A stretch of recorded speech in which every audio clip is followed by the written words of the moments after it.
Denyut jantung tak beraturan, teknologi ini bantu diagnosis lebih akurat. Penyakit jantung dan pembuluh darah masih jadi pembunuh nomor 1 di dunia. Menurut Organisasi Kesehatan Dunia, WHO, lebih dari 17 juta orang meninggal setiap tahun akibat penyakit ini.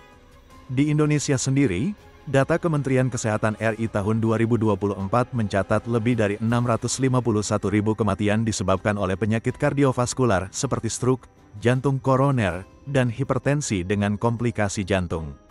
Tingginya angka kematian ini menunjukkan bahwa penanganan penyakit jantung perlu dilakukan secara kolaboratif dan berbasis inovasi. Khususnya dalam mengenali dan menangani aritmia, gangguan irama jantung yang sering luput terdeteksi. Salah satu tantangan terbesar dalam menangani aritmia adalah gejalanya yang tidak konsisten. Pasien bisa saja mengeluh jantung berdebar atau sempat pingsan, tapi saat pemeriksaan EKG dilakukan, hasilnya normal karena keluhan sudah hilang. Nah, disinilah teknologi Holter monitor dan ambulatory cardiac monitoring jadi penolong utama. Teknologi ini memungkinkan dokter merekam denyut jantung pasien selama 24 jam atau lebih.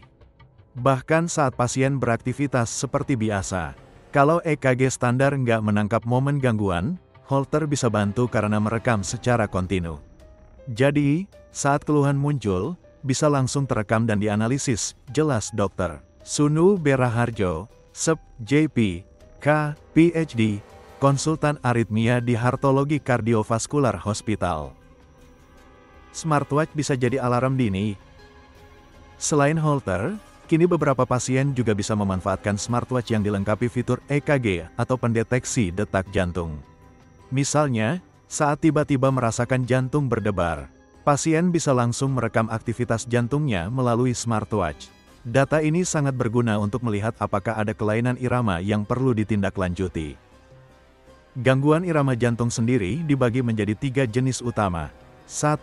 Terlalu cepat, misalnya lebih besar dari 150 denyut per menit. 2. Terlalu lambat, kurang dari 60 denyut per menit. 3. Atau denyut tambahan yang tidak teratur. Semua kondisi ini bisa bikin suplai darah terganggu dan berpotensi menyebabkan pusing, sempoyongan, hingga pingsan. Untuk menjawab tantangan besar dalam penanganan jantung, Heartology Cardiovascular Hospital menggelar konferensi ilmiah tahunan CHARES 2025. Acara ini mengusung pendekatan baru lewat case sharing, para dokter dari berbagai spesialisasi berdiskusi langsung soal kasus nyata. Bukan sekadar teori, acara ini dihadiri ratusan peserta dari dokter spesialis jantung, bedah toraks, hingga PPDS.